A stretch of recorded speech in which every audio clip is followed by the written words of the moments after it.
taarifa za Dickson Job zimezua mijadala kwenye mitandao ya kijamii, na hii yote ni baada ya kutokuwa na taarifa kwa muda mrefu kuhusiana na hali ya captain wa Young African, lakini pia captain wa timu ya taifa Dickson Job ambaye alipata majeraha yake akiwa anaitumikia Young African. Sasa baada ya kimya cha muda mrefu, mashabiki ambao walikuwa wanapiga kelele, mashabiki ambao walikuwa wanataka wajue hali ya Dickson Job, mambo yamekuwa ni mengi. Sasa baada ya mambo kuwa mengi, klabu ya Young African imeamua kuchapisha taarifa kuhusiana na hali ya Dickson Job, na hii taarifa imezua mijadala na imeinua hofu kwa mashabiki wa michezo hapa Tanzania. Je, ni taarifa gani hii ambayo imezua mijadala? Sasa tunaenda kuiangalia hapa Tubone Media na tunakusogezea mwanzo mpaka mwisho. Ili kupata na kufaidi utamu wa taarifa hii, basi kaa nasi mwanzo mpaka mwisho. Lakini pia wewe kama ni mgeni na ni mara yako ya kwanza unatuangalia, hakikisha umesubscribe na kubonyeza alama ya kengele. Hii ni Tubone Media, chaneli ya michezo. Tupo hapa kwa ajili ya kukuburudisha kwenye upande wa michezo. Ukisubscribe basi moja kwa moja utakuwa umejiunga na familia hii ya michezo na utakuwa mtu wa kwanza kupata update na taarifa kutoka kwetu.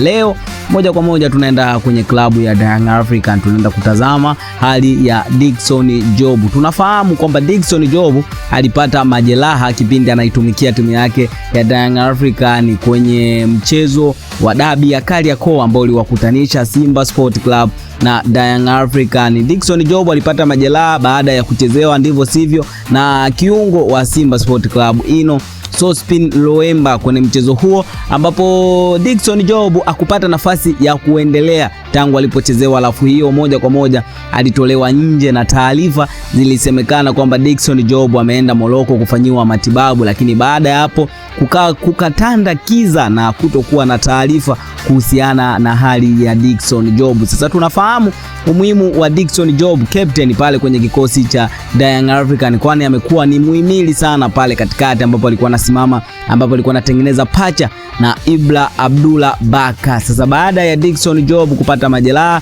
hivyo basi imewalazimu kutumia mabeki wengine kama kina Mamnyeto na Yasinki. Sasa Young African wameamua kuchapisha hali ya Dickson Job kwamba saizi Dickson Job tayari ameshaanza mazoezi madogo, na hii yote ni baada ya kutoka nchini Morocco kufanyiwa upasuaji wa mguu, ambapo alipata majeraha kwenye mguu wake, alipata shida baada ya mchezo ule kumalizika, lakini pia amefanyiwa upasuaji, na taarifa ni kwamba Dickson Job tayari ameshaanza mazoezi madogo, na saizi ukianza kuangalia tunaelekea ukingoni mwa NBC Premier League. Hivyo basi tutarajie Dickson Job kumuona msimu unaokuja, na sio tena msimu huu, kwa maana mechi zimebaki ni chache sana kutamatika kwa NBC Premier League na bado hajarecover vizuri, na ukianza kuangalia ligi tayari imeshashika kasi na ipo kwenye ushindani mkubwa sana. Hivyo basi tutarajie kumuona Dickson Job msimu unaofuata 2026 2027. Sasa hiyo